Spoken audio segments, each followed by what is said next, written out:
Si te dijera que existe un coach que nunca se equivoca, que tiene los mejores consejos, que trabaja 24/7 y no cobra, de seguro lo buscarías. Déjame decirte que hoy vamos a hablar sobre fe, pero no como dogma ni tradición, sino como esta brújula que te guía o como este motor que te impulsa a seguir cuando sientes que todo dentro de ti se está derrumbando. El día de hoy quiero invitarte a que sueltes el control y dejes que Dios sea el coach de tu vida. Sal del Cubo, un podcast sin filtros, donde te invito a crecer, buscarnos y autodescubrirnos. Atrévete a ser tu mejor versión, a romper tus límites y cuestionar tus creencias. Bienvenido. Tengo una invitada que me hace sentir privilegiada, porque no solo ha leído sobre Dios, sino que lo ha visto obrar en cada rincón del planeta. Ella es misionera, es teóloga y hoy día es maestra en desarrollo humano. Bienvenida a Sal del Cubo, Anto. Gracias por estar aquí. Gracias por invitarme, Amira. Estoy muy agradecida, con un poco de nervios, pero agradecida por esta invitación. ¿Cómo se forma la fe? ¿Se nace con ella? ¿Se aprende o se elige? Sí, yo creo que todo ser humano es un ser creyente por naturaleza. Todos creemos en algo, en alguien. Desde que nacemos nos confiamos en los brazos de la madre. No piensas que la mamá te va, en vez de dar un poco de leche, de alimentar, te va a envenenar, ¿no? O sea, en el ser humano existe esa capacidad de creer, ¿no? Entonces nacemos con esa capacidad. Sin embargo, uno decide en el camino de nuestra vida, elige en quién confiar, en quién creer. Y ya hablando de la fe, ¿no? La fe en Dios, en lo trascendente, definitivamente la fe es un don, pero es un don que tú necesitas elegir libremente, acogerlo libremente y también trabajarlo, ¿no? Trabajarlo. No todo don es así, gratuito. Dios te da la capacidad de poder creer, pero tú necesitas dar ese paso de confianza y de libertad, ¿no? Para poder acoger y confiar en las manos de Dios, confiar en las propuestas que Él te va haciendo, ¿no? Y confiar en ese camino que uno puede ir trabajando, como un entrenamiento, ¿no? Entrenándose, ejercitándose en esa confianza, ¿no? Es lo que puedo decir. No es que sea experta, ¿no? Yo creo que aunque uno lleve muchos años de misionera, yo creo que es un camino que se va realizando poco a poquito, ¿no? Y bueno, con esto que dices de que Dios es el mejor coach, ¿no? Coaching, yo ¿qué puedo decir? Pues si se habla de empatía, si se habla del que sabe escuchar tus gritos, tus gemidos, tus necesidades, definitivamente yo lo he experimentado y creo que tengo esa certeza de que acompaña la vida de cada ser humano. Definitivamente. Y de que habita en todos, ¿no? En cada uno de nosotros. Así es. Anto, ¿en qué momento decidiste que tu vida era una misión y no solo una carrera? ¿Qué te hizo decidirte por este andar? Sí, pues yo creo que ha sido una historia larga, yo voy a hacer un cortometraje. Yo cuando tenía 16 años, 17 años, he de decir que yo soy de una familia que es creyente, pero no muy católica, así, ¿no? Participar en las misas y eso no. Mis padres, yo puedo decir que mi mamá y mi papá incluso se casaron. Cuando se casaron fue ahí cuando hicieron su confirmación, mi papá su primera comunión, o sea que no procedo de una familia muy creyente, así de participar en la iglesia, Y yo creo que fue a partir de una experiencia de fe, una experiencia también humana, ¿no? Yo fui a una convivencia donde percibí un ambiente diferente, ¿no? Donde había personas, diferentes clases sociales, de distintos lugares del mundo, y percibí un ambiente de confianza, de familia. Me sentí muy acogida y ya después, como bien dice, ¿no? Que la fe se abraza aparte, ¿sí? A través de los lazos humanos. Yo fui acercándome un poquito a conocer un poco más qué era esto, ¿no? Y la misión, pues yo la misión la percibí en el camino. Yo en muchos momentos me preguntaba, ¿y para qué yo estoy aquí? ¿Para qué vine a este mundo?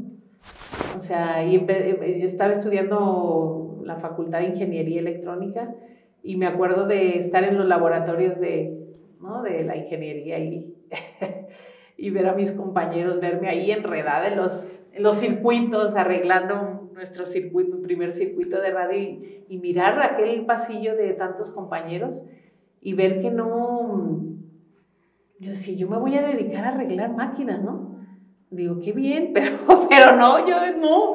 Cuando veía a mis compañeros después de un lunes de marcha, con la resaca, ¿no? Después de haberse ido del fin de semana y que estaban ahí tumbados, yo decía, ay, no, yo es que... Y dentro de mí surgió esa inquietud de que yo tenía que dedicarme más que a las máquinas o a los circuitos, ¿no? A las personas. Entonces yo empecé ahí. Y me acuerdo bien de una experiencia que tuve saliendo de la Facultad de Ingeniería aquí, del CUSEI, ¿no? Actualmente me encontré con un chico que estaba con una alcancía pidiendo, era un chico que estaba enfermo de SIDA. Y entonces nunca me voy a olvidar de una pregunta que me hizo, ¿no? Dice, yo es que ya tengo 25 años, ya viajé, ya me eché a muchas chicas, ya tengo hijos con 25 años, dice, y me muero sin saber para qué viví, sin saber para qué fue mi propósito. Entonces, para mí esa pregunta de José María marcó mucho mi búsqueda, ¿no? Y fue también en una misión, ¿no? En un voluntariado que yo fui encontrando un sentido al darme a los demás, al ponerme al servicio de los otros. Yo experimentaba una alegría, ¿no? La alegría de los boxeadores, que dicen que hay más alegría en dar que en recibir.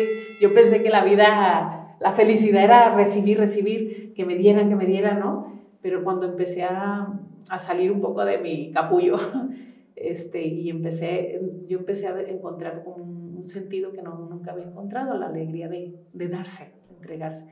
Y bueno, ya después viene, más después, ya la opción de vida, ¿no? La opción por ser misionera. Ya fue después de muchas experiencias de misión, de voluntariado y sobre todo una experiencia fuerte de encuentro con Dios, ¿no? Con Jesús. Fue lo que a mí me hizo ya dar un paso a dedicar mi vida, a que mi vida fuera una misión, no ser misiones, sino a dedicar que mi vida fuera continuamente una misión. Y misión significa proyecto, ¿no? Que tuviera proyección, y la proyección de amar, de dedicarme a los demás de alguna u otra forma, ¿no? Y en concreto yo estoy en una comunidad misionera que se dedica, tiene un carisma específico, pero lo primero que yo encontré fue ese propósito. Mi vida es para darme, ¿no? Para partirla, para entregarla a los demás. Y ya después fui viendo el cómo, ¿no? Y en la vida pues me han ido mostrando muchos cómo. Entonces yo sí hago diferencia de una carrera, que también puedes entregarte en una carrera, darte, ¿no? Pero ya como hacer de tu vida, ¿no? Ese propósito sea donde estés, pues yo creo que ya es una vocación, ¿no? Ya es una llamada más profunda a dedicarte ya a vivir de esa forma de vida, ¿no? Donde quiera que estés. A veces me toca estar con mi madre, a veces estoy en la cocina, a veces he estado en un servicio de responsable general, pues a veces he estado en la formación o con un grupo de adolescentes, da igual, pero lo importante es ese propósito de poder, ¿no? Ofrecer tu vida a los demás gratuitamente. Sí, se dice que un corazón que vive para servir florece, y yo creo que tu corazón ha florecido un montón conforme pasan los años, porque tu propósito siempre ha sido darte a los demás sin esperar nada, a veces sin saber siquiera lo que tienes, pero das a manos llenas, y eso es muy bonito. Me gusta el hecho de que no hayas arreglado máquinas, pero sí arreglas corazones, ¿no? Bueno, uno se lo intenta porque uno se va arreglando en el camino también. Sí, también. Pero hablando de arreglar o tratar de componer un poquito la vida, ¿qué le dirías a alguien que se siente desconectado de Dios, pero sediento de propósito? Yo pienso que lo primero es esa sed, ¿no? Esa sed que tiene de propósito o de un sentido, es como la ceniza o la llamita en la ceniza, ¿no? Que está ardiendo. Entonces, es seguir escuchando esa sed que tú tienes. Porque yo creo que a Dios no se le encuentra fuera de tu realidad. Se le encuentra en esa búsqueda que tú tienes, en esa sed que tú tienes. Entonces, si tú escarbas, es como los pozos que a veces no ves mucho, pero si tú empiezas a escarbar, a veces encuentras agua en el fondo. Entonces, yo digo, en tu realidad, en lo que vives, la primera actitud es buscar. Y conectarse, pues a lo mejor yo puedo hablar desde mi experiencia, a lo mejor mi búsqueda personal ha sido siempre un deseo de solidaridad, de igualdad, de libertad, ¿no? Entonces siempre he tenido mucha sed de eso. Y fue cuando yo empecé a buscar, ¿no? Y a escarbar más en esas búsquedas que yo tenía y a hacer experiencia. Vi que había cosas que no me saciaban, por más que yo iba por ahí, no decía, no. Cuando empecé a indagar y a hacer experiencia, y cuando yo puedo hablar de mi experiencia de Dios, ¿no? Yo no soy una experta, pero fue en una montaña, ¿no? En el Copo. Me acuerdo que ahí empecé a indagar, a reflexionar, a hacer silencio y a escuchar esas búsquedas que yo tenía, y empecé a comparar también, ¿no? A comparar lo que yo ya había hecho y lo que se me ofrecía, ¿no? Y lo que también yo entendía, no lo que los demás me decían, ni lo que la sociedad me decía, sino lo que yo entendía en mi interior. Y entonces fue en esas experiencias de silencio, de reflexión, de tomar conciencia, ¿no? De mí misma y de escucha. Yo diría fue una experiencia de escuchar la voz de Dios en mi interior y también en el entorno y en lo cotidiano que yo vivía, donde fui conectando con Dios. Entonces yo les invitaría pues a la persona que está en esa búsqueda que no deje, ¿no? de escarbar en esas propias búsquedas y que aprendamos pues, a aprender a escuchar, ¿no? Escuchar en tu interior esa voz interior que está ahí, latente, que de alguna u otra forma te habla, ¿no? Es verdad que a veces no escuchamos. Yo creo que vivimos en una sociedad de mucho ruido, ¿no? Mucho ruido, de mucha saturación de información, de saturación de cosas, de actividades. Entonces vivimos en un ritmo de ligero, así, ¡pum!, ¿no? O sea, y no paramos, no hay paradas. Entonces, darnos tiempo para parar cada día, ¿no? De tomar conciencia, agradecer lo que tenemos, ¿no? Entonces, ese camino de tomar conciencia, de escuchar tu interior yo creo que un camino muy bueno para conectarte contigo y sobre todo con Dios. En mi caso, yo también me conecté a través de la palabra. Mi comunidad se llama Verbum Dei. Entonces me conecté a través del Evangelio, de la palabra, y nunca, mejor dicho, yo no sabía que la Biblia, yo siempre pensé que la Biblia era un libro, ¿no? De la primera comunión, de historia pasada. Pero cuando yo entendí que la Biblia era como una carta de Dios, ¿no? De amor para las personas, entonces yo empecé a leerla de otra forma.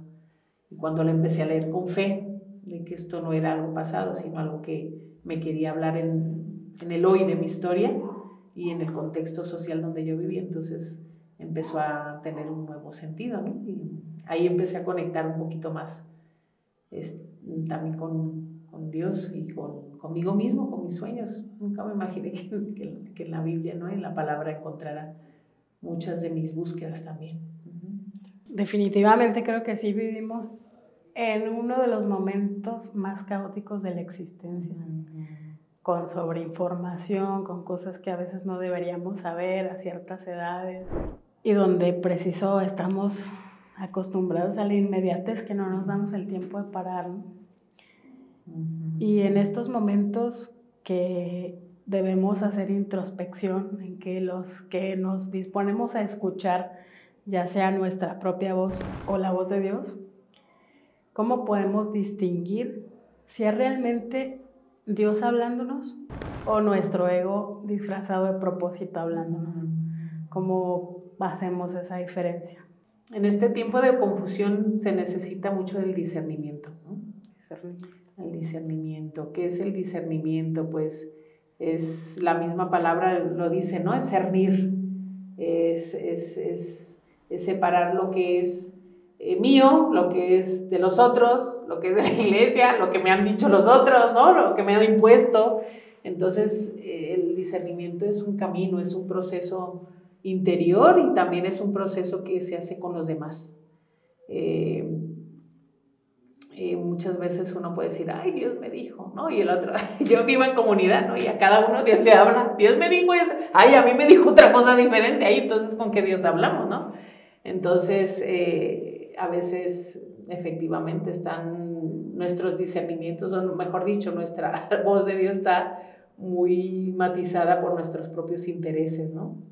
Entonces es muy bueno el discernimiento porque es un camino también de libertad interior de nosotros mismos, es un camino de purificación de nuestros propios intereses, ¿no? Y siempre el discernimiento te lleva a construir algo común, algo que te construye a ti, pero también construye la vida de los otros, tu entorno, ¿no? Entonces, yo creo que esta palabra clave es el discernimiento, es importante para distinguir, ¿no? ¿Qué es, qué no es? ¿Qué es de los otros? ¿Qué es mío? ¿Qué es de mi historia? ¿Qué es de mis heridas? ¿No? O sea, hay tantas cosas que hay que sí, que necesitan de un discernimiento. Y yo lo veo en mi vida, ¿no? Yo también lo veo en mi vocación. Yo creo que en el camino también he ido purificando muchos intereses míos. Y la vida te va discerniendo, ¿no? No solo el discernimiento espiritual, discernimiento con los otros, sino la vida misma te va purificando de intereses propios, ¿no? De intereses que a veces no son propiamente pues lo que construye a los demás, ni lo que te construye a ti. Y bueno, los frutos, ¿no? Los frutos hablan también. Cuando hay un propósito más personal, pues los frutos, ¿no? Hay frutos de alegría, hay frutos de paz, hay frutos de comunidad, de fraternidad, ¿no? Cuando realmente es la voz de Dios, cuando realmente es lo que, porque es en el fondo lo que Dios busca, lo que uno también busca es, bueno, lo que uno quiere, ¿no? Después de ese proceso es poder construir también la fraternidad, ¿no? El bien común. Y el bien común siempre también te construye a ti como persona. Bueno, no sé si aclare o confunda más, ¿no? Como empezó la pregunta, pero hay un camino, un proceso en el discernimiento. He escuchado que Dios generalmente no llama a los capacitados, sino que capacita a aquellos que llaman. ¿Qué rol crees que juega la humildad en el proceso de dejarte capacitar por Dios? Sí, yo hablando de humildad, uno ¿qué va a hablar, verdad? Humildad. Pues pienso que la humildad es ese camino de andar en verdad y que lo entendamos, pues es un proceso, ¿no? Porque el camino de entrar en tu verdad más profunda no es fácil, porque nuestra verdad más profunda es que no lo podemos todo, no lo controlamos todo y que somos criaturas, ¿no?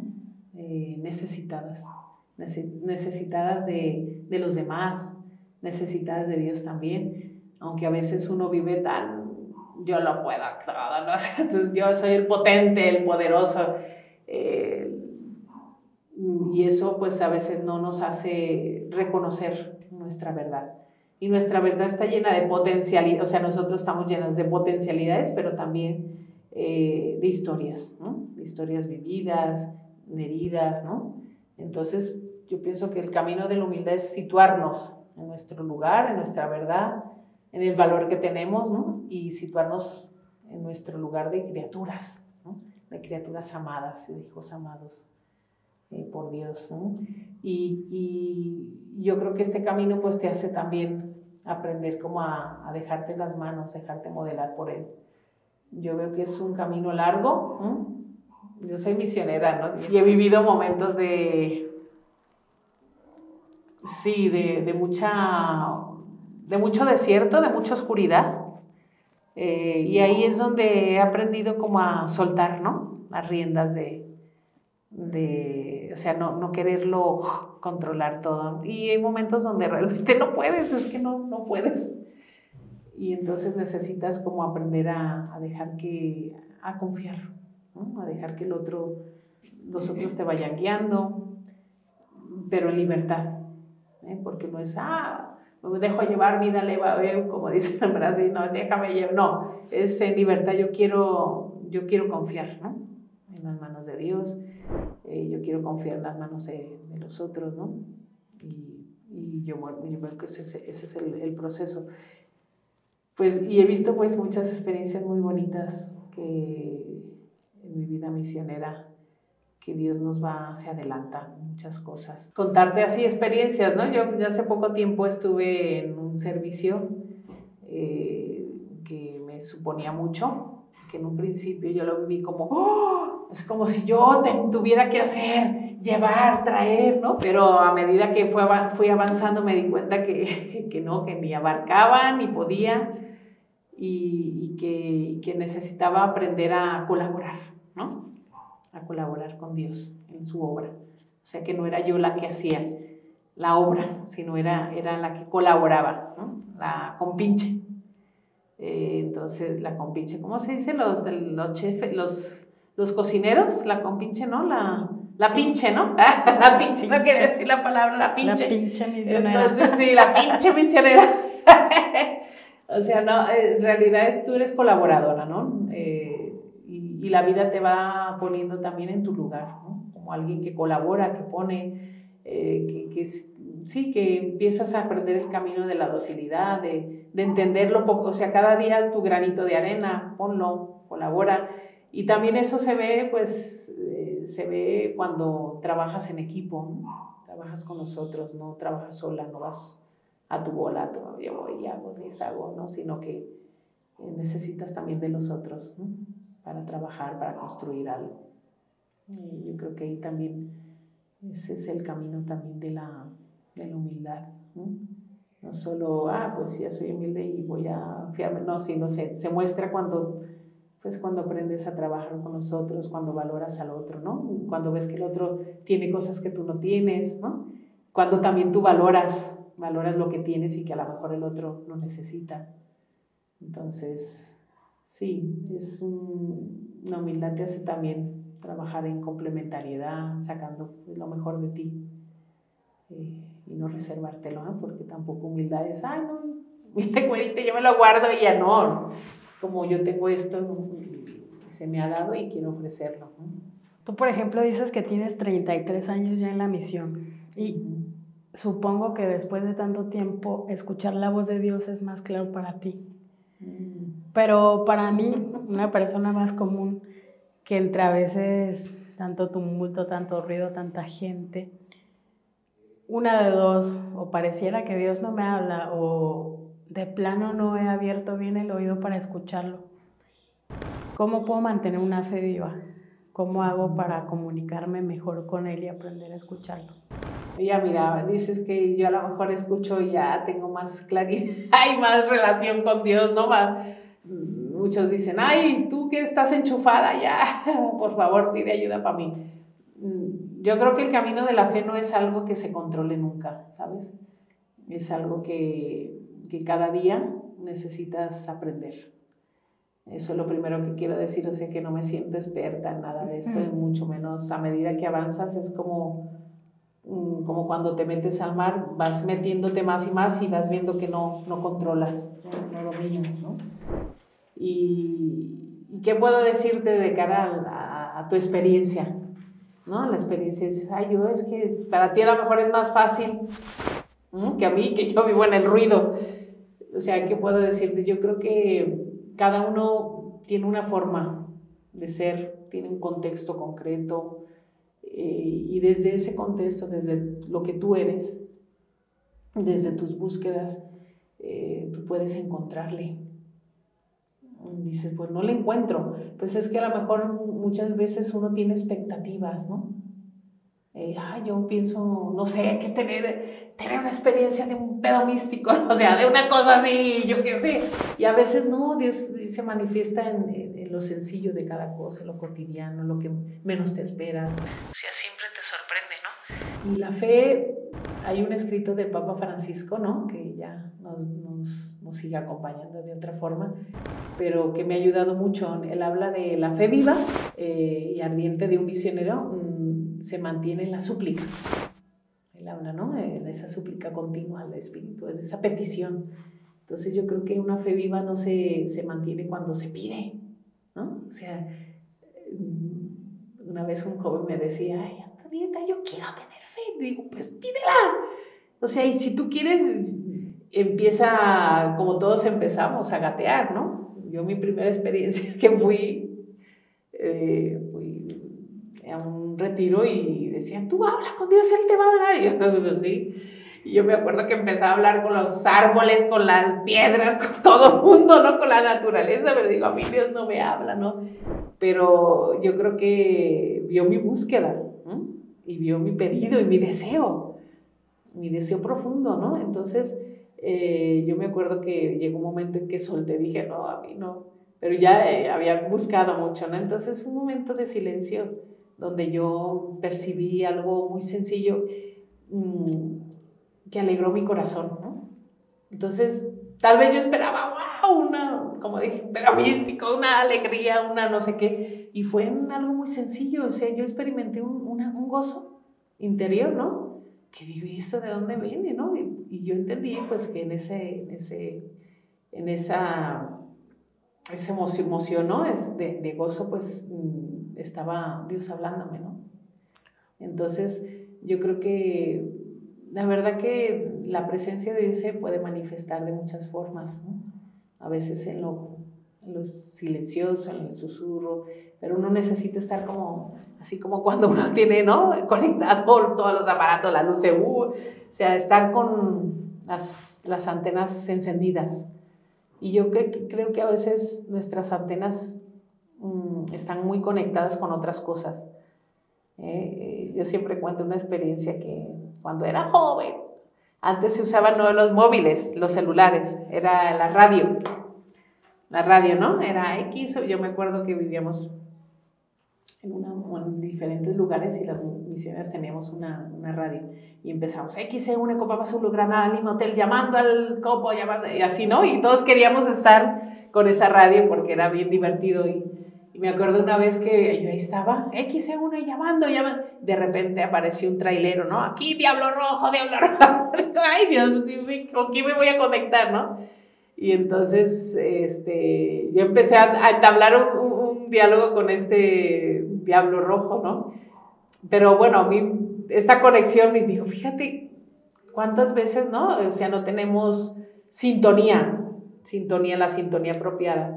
Y entonces hay muchas voces, nos conectamos con muchas cosas.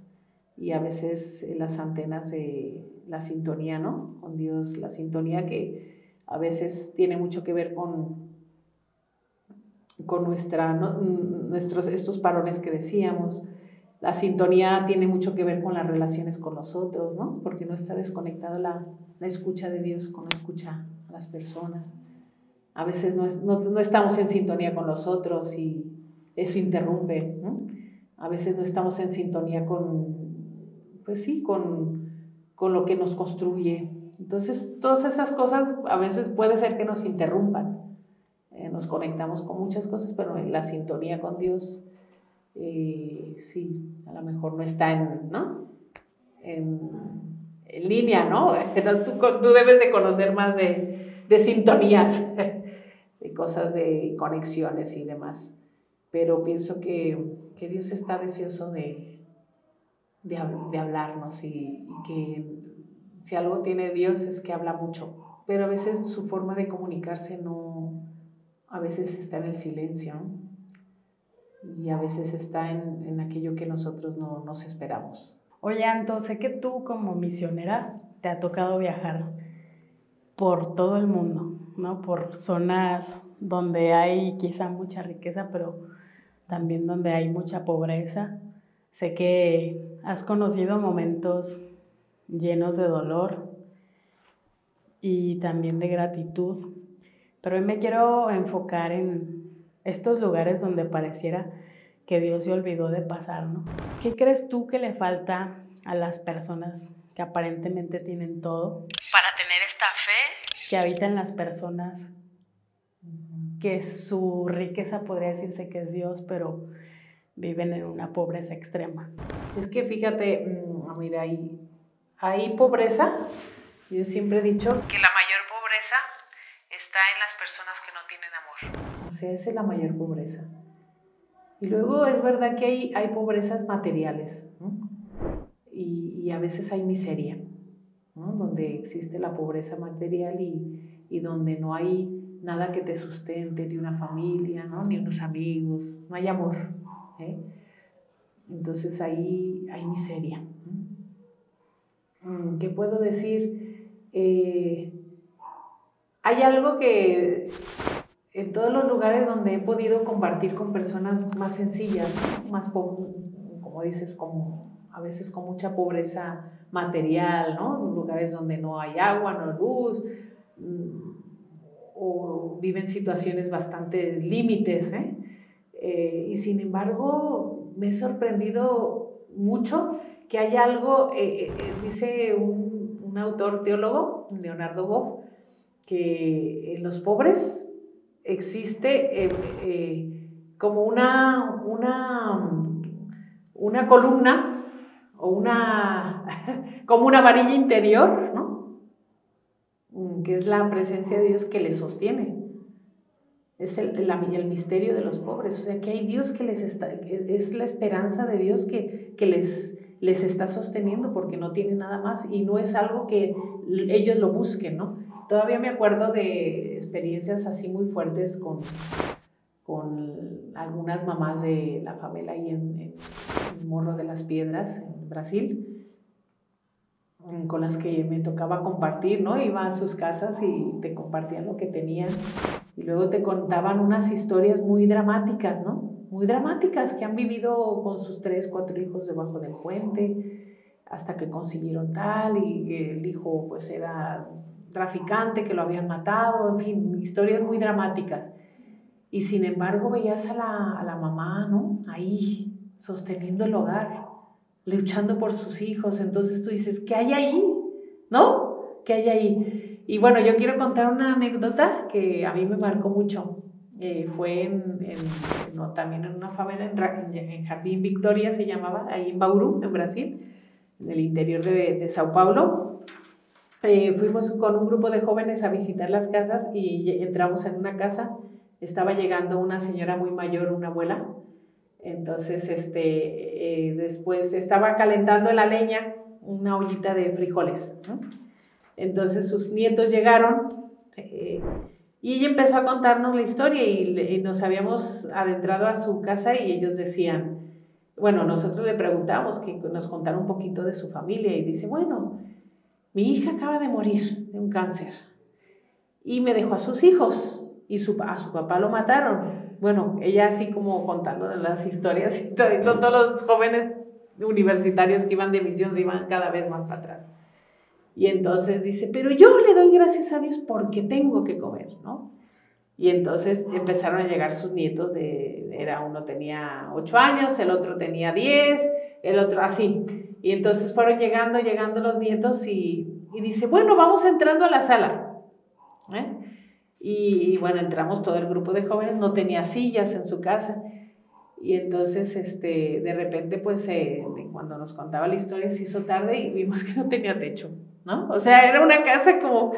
Y entonces nos quedamos todos mudos, como de si nosotros vamos a orar y ¿qué le vamos a decir a esta señora? Si no tiene techo, o sea, tiene una casa que son las paredes, no tiene que comer, no tiene nadie y tal. Y entonces nos quedamos mudos, así. Y me acuerdo que los jóvenes, me miraban como diciendo a la misionera que diga algo ante esta situación como tan, entre comillas, dramática, ¿no? Y la señora dice, bueno, si les parece y me dan permiso, yo quiero hacer la oración. Y lo primero que dice, yo le doy gracias a Dios porque tengo salud. Y si tengo salud y puedo trabajar, Y dice, y tengo unos nietos que me hacen compañía, y empezó, o sea, una acción de gracias que yo de ahí salí, digo, si algo tengo que aprender de ellos es a ser agradecida, agradecer, tener un techo, una cama, o sea, no tenían cama, o sea, un montón de cosas que yo las doy por supuesto. Entonces, si algo me han enseñado las personas sencillas, es a ser agradecida, de abrir la llave de, ¿no? La llave de cualquier, y hay agua, ellos no, pues tienen que ir a recoger el agua, y son agradecidos porque tienen agua, ¿no? Ser agradecidos por el plato de frijoles, ser agradecidos por tener a la familia, a los nietos. Ella no dijo, ay, he perdido a mi hija, y qué desgraciada soy, qué maldita soy. O sea, no, o sea, fue un agradecimiento tras agradecimiento. Y lo último, lo que cerró su oración, fue decirle, solo le pido a Dios que nunca me falte, porque es el que me acompaña a hacer y a vivir todo lo que vivo, ¿no? Y yo de verdad, nos quedamos como... Y así, de esas historias, Amira, te puedo contar una y otra y otra y otra. Yo ahora terminé de un servicio, ¿no? De un servicio que me dijeron, no, tú puedes irte 6 meses a donde quieras a descansar porque te lo mereces. Yo me podría haber ido, ay, me voy a no sé dónde, pero yo me sentí llamada a ir a una periferia. Me fui al Cerro del Cuatro, ¿no?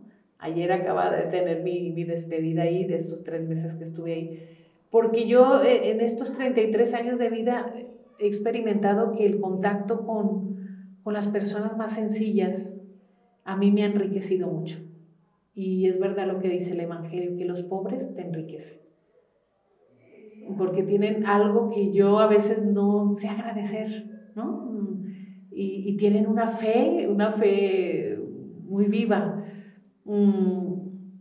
Y yo creo que el dolor y el sufrimiento les ha hecho vivir mucha paciencia, les ha hecho ser agradecidos.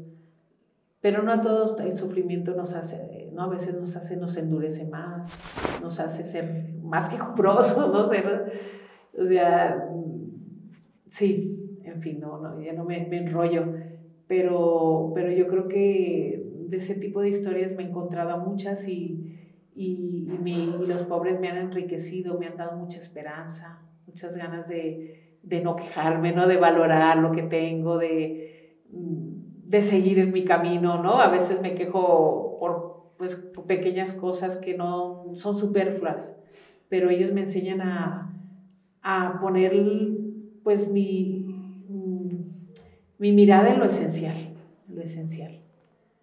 yo creo que hay muchas cosas que no son esenciales en la vida, ¿no? Y nos preocupamos mucho por ellas. Entonces, sí, puedo decir eso.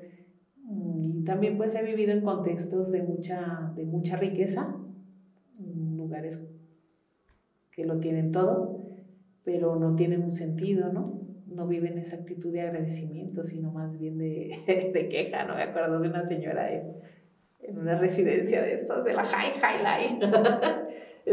Y me acuerdo que yo iba de misiones y me dejaron en esa residencia, ¿no? Para dormir. Y me levanté tempranito, pues sí, a orar. Y entonces se sentó al lado y dice, ¡ay! Buenos días. ¡Qué noche! Y le digo, ¿por qué? ¡Ay, qué calor! ¡Ay, no me dieron bien de cenar! ¡Ay! Y empezó así una retahíla de Aida y al final le digo, bueno, ya me tengo que ir porque ya estaba preparando también una charlita, ¿no? Que tenía que dar. Le digo, ya me tengo que ir. ¿Y cómo se llama? Dice, Dolores. Yo me llamo Dolores. Le digo, ay, entiendo por qué no. Y la verdad que yo digo, la vida a veces es que nos llamamos Dolores. Y a veces lo tenemos todo, ¿no? Pero entiendo, ¿no? Porque esta señora también la entendí porque vivía muy sola, ¿no? Era una residencia donde a lo mejor sus hijos la habían dejado, ¿no? Lleva muchos meses sin recibir ninguna visita, estaba muy sola. Lo tenía todo, pero vivía mucha soledad, no tenía compañía, no tenía pues el calor humano, no tenía amor, ¿no? Entonces, esa es una pobreza muy grande también, no sentirse amado, no sentirse acompañado por los demás, ¿no? Y por Dios. Anto, yo te escucho y puedo percibir que tienes una vida muy cercana a Dios. Sin embargo, como todos, eres humana y creo que tienes momentos de dolor, momentos de tristeza, momentos de amargura, de debilidad. Y en alguno de estos momentos en tu vida, ¿te has sentido lejos de Dios incluso dentro de la misión? Sí, sí he sentido tiempo de mucho desierto. De soledad también, porque a veces experimentas que el entorno no te acompaña, ¿no? O que tú estás ahí en plena misión dando lo mejor de ti y los otros no te agradecen, suponte. O sea que uno también vive esos momentos de experimentarte solo, ¿no? Y sola. Entonces, yo creo que he tenido momentos de mucho desierto e incluso de no sentir, ¿no? Porque yo creo que la presencia de Dios está siempre, pero de sentirme muy sola, no acompañada, como una noche oscura, ¿no? Y bueno, ¿qué me ha ayudado ahí? Pues ahí he aprendido mucho a esperar, ¿no? Yo creo que si algo tengo que agradecer a Dios en mi vida es que es muy paciente conmigo. Me ha esperado mucho. Me ha esperado para dar pasitos, me ha esperado mucho. Entonces hay momentos donde yo también necesito aprender a esperar. Y ahí también he aprendido a ver que Dios es Dios, ¿no? Que no está ahí, como el microondas, ahora caliente esta vez. No, que necesitamos aprender a esperar, a aprender a confiar en su obra, en sus tiempos, en sus ritmos, ¿no? Que Él es Dios y no es alguien a quien podemos controlar, dominar, decir ahora aquí, ahora y ya, ¿no? Entonces he aprendido también ahí a situarme en mi lugar, ¿no? No ha sido fácil porque ha habido momentos donde me he desanimado, ¿no? He querido tirar la toalla, también he vivido como mal agradecida, ¿no? Por eso el contacto con los más sencillos me mantiene como esa actitud de agradecimiento, pero he vivido momentos como de mentar la madre a todo mundo, ¿no? De no agradecimiento, ¿no? Y de sentirme que nadie, nada, que no, quién cuida de mí, que ¿no? Como Doña Dolores. Entonces ahí también he aprendido cómo esperar y a no ser tan rápida en mis, ¿no? En tiempo de turbulencia no hagas cambios, ¿no? Ser impulsiva en lo dejo todo, me voy, ¿no? Porque sí he tenido mis bajones al inicio, en medio y al final, ¿no? Sí, me acuerdo que una vez también al inicio de mi vocación, cuando me mandaron para Bogotá, que me impactó mucho la realidad, yo que iba a salvar el mundo, o iba a hacer tantas cosas y vi que me topé pues con mucha impotencia, ¿no? Ante mí, ante la realidad, el contexto social. Luego tampoco tenía mucho para ofrecer, ¿no? Estaba empezando en la misión, no tenía mucha esperanza, mucho conocimiento, no tenía mucha experiencia y me sentí muy desarmada, ¿no? Y te cuento así una experiencia que me acuerdo que yo ya había hablado con mis formadoras y le dije, no, yo me largo. Y aparte que mi mamá me quiere mucho y tiene todo, bueno, tú ya la conoces, o sea, que no, yo me vuelvo y ya voy a llamar para que volverme y que no es lo mío y tal. Y me acuerdo que ese día salimos, ¿no? A caminar y fuimos a una iglesia ahí en Lourdes y había muchas galladas de niños en la calle, en las esquinas. Entonces uno de ellos me siguió y me agarró de la mano y dame, y yo digo, ay, ¿qué le voy a dar a este niño? Y me acuerdo pues en esa época llovía mucho ahí, le di mi suéter y seguía, me agarró la mano. Llegamos a casa y le saqué un pedacito de pan y el niño, dame, era su palabra favorita, dame. Y yo es que vi que no me soltaba la mano, ¿no? Durante todo ahí el rato que estuve con él y estuve ahí platicando con él y no me soltaba la mano Y bueno, ya llegó el momento ya que me despedí y por la noche pues me venía ese rostro del niño, ¿no? Como que no me soltaba. Entonces yo también aprendí a ver el rostro de Dios en los pobres, ¿no? Y sentí que Dios no me soltaba. Y que si Él me había llamado para ser misionera, no era para arreglar el mundo, sino para estar con el pueblo, estar, ¿no? Que no me soltaba y no me iba a soltar. Entonces ahí yo cambié como de actitud. Dije, ay, ¿cómo? Ya me quiero largar. O sea, eso fue el inicio de mi vocación y porque yo sentía que también que Dios no me hablaba, ¿no? Pero me habló a través del rostro de estas personas. Y a lo mejor por eso tengo, sí, a lo mejor tengo esa cierta, ¿no?, llamada personal, estar cerca de ellos, porque yo ahí toco mucho a Dios. Yo lo percibo en el rostro de los más vulnerables. Yo concuerdo contigo en que podemos encontrar a Dios en un montón de lugares, pero sobre todo en las personas. Yo, por ejemplo, me he dado cuenta que algunas veces en momentos de vulnerabilidad puedo ver a Dios en la sonrisa de mi hijo o en el abrazo cálido de mi madre, ¿no?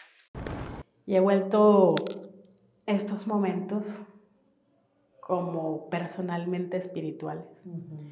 Sin embargo, creo que vivimos en una época en que la espiritualidad ha alejado un poco de Dios a las personas, porque llaman espiritualidad a ir a leer el tarot, a leer cristales, a un coaching de vida, ¿no? Y no puedo negar que te puede servir, que puede ser benéfico para ti, para tu crecimiento personal. Sin embargo, yo personalmente no lo considero una fe viva. ¿Tú crees que este tipo de espiritualidad es una fe vacía? Sí, no puedo juzgar, ¿verdad? Las personas que buscan. Creo que la mejor, detrás de esa búsqueda hay una búsqueda de algo más que a lo mejor no encuentran, ¿no?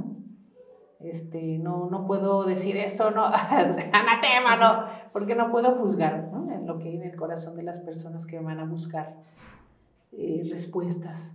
Entonces yo creo que en la actualidad hay muchas propuestas de espiritualidad, muchas, pero lo que no podemos dejar de evaluar, ¿no?, o de cerciorarnos es si realmente esto responde a esa sed profunda que llevamos. En el fondo yo creo que tenemos sed de respuestas, a veces de respuestas y las queremos rápidas, ¿no? Más que de búsqueda, de preguntas. A veces necesitamos preguntarnos dónde buscamos, queremos las cosas ya. Yo creo que también hay una sed de misterio, que yo lo veo en muchos jóvenes, toda esta cuestión de la esotería, ¿no? Es una sed de lo que no controlamos. A lo mejor vivimos en un mundo donde ya controlamos todo, ¿no? Entonces esa sed en nosotros de más allá, de lo trascendente, está muy viva. Entonces yo iría más bien a que nos preguntáramos qué es lo que estamos buscando y si eso realmente satisface, ¿no?, esa búsqueda. Porque yo creo que a veces ahí nos atoramos y no encontramos. Puede ser que haya personas que encuentren, pero pienso que la fe, ¿no?, la fe viva tiene un rostro.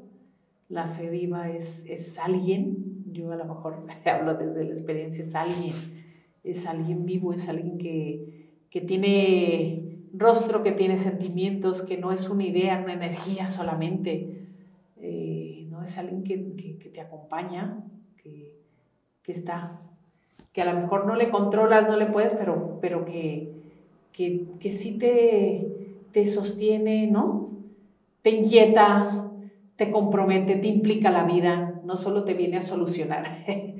Yo pienso que la fe cristiana no solo viene a solucionar tus problemas, ¿no? A lo mejor te implica, te trae más problemas, pero lo que sí te trae es es una satisfacción, a ver, ¿cómo decirlo? No de estar bien oba, ¿no? O sea, muy bien, sino más bien una satisfacción interior que te hace no tener miedo a complicarte entre guerra y conflicto, sino a seguir caminando, ¿no?